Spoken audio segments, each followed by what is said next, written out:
Donkey.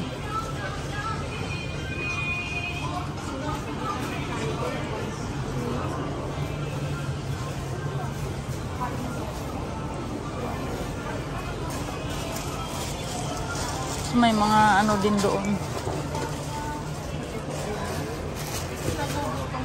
Oh, yan. Bumili ka na kay mag-upo tayo doon. Tapos... Dito na lang. Oh, sige. Layas na kayo.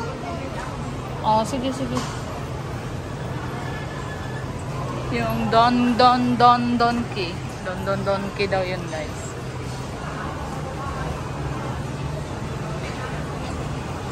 Dito tayo sa may PLQ, guys.